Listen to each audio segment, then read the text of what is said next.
तर ही कथा आहे द्रौपदी चांगो शिंदे, ज्या चांगो शिंदे कामगार नेते दिवंगत यांच्या धर्मपत्नी. बाबांच्या कामगार चळवळीमध्ये दिवसरात्र साथ देणारी आणि कुठलंही आर्थिक पाठबळ नसताना महानगरपालिकेचं वेतन म्हणजे त्या काळी 1960-70च्या दशकामध्ये जे वेतन होतं ते 500 रुपये होतं. आणि या 500 रुपयेमध्ये 15 माणसाचं घरकुटुंब चालवायचं. बाबा होते, पण 70च्या दशकानंतर बाबांनी नोकरी सोडली. संपूर्ण कामगार नेते युनियन लीडरसाठी जीवन, आणि त्या कामगार नेते जीवनातून जे काही 4 पैसे मिळायचे, बाबांचे 4 पैसे, आईचे पगार, अशा प्रकारचे घरकुटुंब चालायचं. आणि आमचं एकत्र फॅमिली कुटुंब होतं. बाबा त्यांच्या आईला एकटेच सुपुत्र, परंतु माझी आजी जी होती खमकी होती, खंबीर होती. तिने गावखेड्यामधून आपले जेवढे चुलत पालत नाते ते एकत्र केले, एकत्र घनिष्ठ बांधले. म्हणजे चुलत असूनही एकत्र कुटुंब बांधणं हे फार मोठं दिव्य कसरत असतं. म्हणजे चुलत भावंडांची मुलं जवळ घेणं आणि त्यांना वाढवणं लहानपणापासून हे फार दिव्य स्वप्न आहे.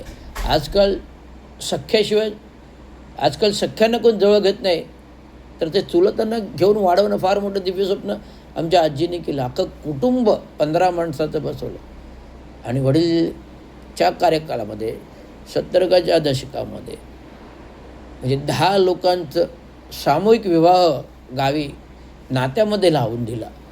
म्हणजे माझे चुलत काका माधव शिंदे असतील, बहिणी असतील,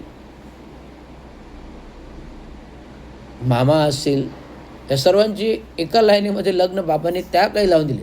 70च्या दशकामध्ये गावी लग्न लावली. म्हणजे तेव्हा लाईट नव्हती, व्यवस्था काही नव्हती. बॅटरी घेऊन जायची, लाईट काढायची, आणि पेंड्याचा मंडप आणि वाहन व्यवस्था म्हणजे ट्रान्सपोर्ट बैलगाड्यातून आम्ही संपूर्ण त्यावेळेस बाबांनी 10 बैलगाड्या म्हणजे फार मोठा मान. 10 बैलगाड्या गावखेड्यामध्ये फार मोठा मान. त्या 10 बैलगाड्यामध्ये अख्खा वराड.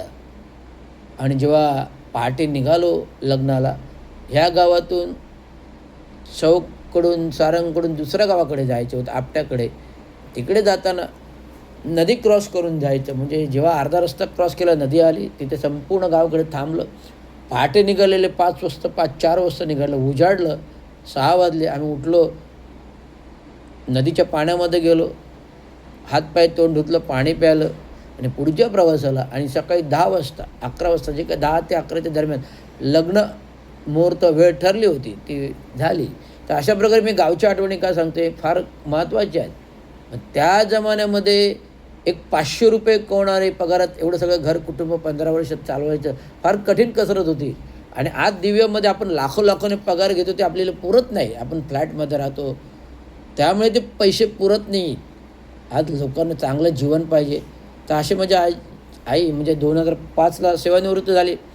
आणि मुलाला घरी बोलून सांगते, अरे बाबा मी उद्या, म्हणजे ते पण विनंती करून सांगते, असं जबरदस्ती नाही, उद्या मला पाहिजेच. सांगितलं काय, अरे रवी मी उद्या सेवानिवृत्त होते, मला बायकांना खाऊ द्यायचं आहे. तेव्हा मी 100 बॉक्स 2005मध्ये 100 बॉक्स प्रशांत कॉर्नरमधून महापालिका ऑफिसमध्ये पाहिले. आई म्हणजे खुश झाली, डोळ्यातून पाणी आलं. पण ही कथा म्हणजे फार भावनिक आहे, आठवणी भावनिक आहेत. लोक काय आहेत ना, लोकांना जीवनमान उंचावलेलं आहे. वैयक्तिक कुटुंबीय व्यवस्था आज लोकांना आवडते. एकत्रित कुटुंबीय व्यवस्था आज आवडत नाहीत. पण त्या काही माझ्या आजीने एकत्रित कुटुंब व्यवस्था सांभाळली. म्हणजे केवढं मोठं स्वप्न आहे. ते पण 10/10 सफाई कामगारच्या लफाटाचाळीमध्ये अख्खं गावखेडं आमच्याकडे यायचं जायचं, रोज चहा पाणी घ्यायचं, जायचं. गावावरून यायचे अनेक लोक यायचे बाबांकडे धंद्यासाठी नोकरी मागण्याचे. बाबा कामगार गावावरून आले की ते लगेच सगळं नोकरी लावायचं. अशा प्रकारचा इतिहास आहे. त्यामुळे मी हे पोस्ट केलं. त्यामुळे या भावनिक अर्थाने पोस्ट केले की आमचा संघर्ष कुठे आणि कुठपत आहे.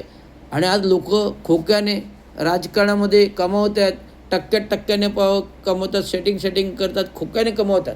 तर आम्ही तर 1930मध्ये आलो, मग आम्हाला तर दुप्पट खोके कमवायला पाहिजेत ना. का नाही बाबांनी खोके कमवले, का नाही घोड्यागाड्या घेतल्या, मग आम्ही का नोकरी केली, का शिकलो?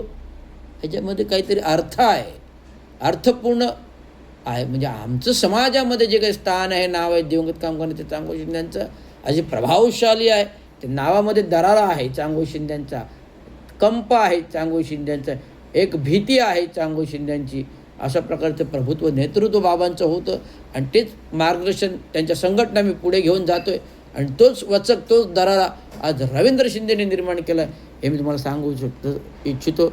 माझ्यामध्ये यामध्ये काही वेगळी भावना नाही, काही सुडाची भावना नाही, काही कपटाची भावना नाही, काही अर्थकारण नाही, काही वसुली नाही, काही कुठलं काय नाही. तर सरळ आणि साफ मनाने कामगारांच्या वर्गाची कामं करायची, कामगारांना न्याय द्यायचा, कामगारांचे हक्क द्यायचे, कामगारांचे वेतन थोडी थकीत द्यायचे, कामगारांना नोकऱ्या द्यायच्या, कामगारांची पदं भरायची आणि न्याय अन्याय असेल तर त्याच्यावर खुला सवाल जवाब विचारायचा, हीच भावना आहे. धन्यवाद. जय भीम महाराष्ट्र.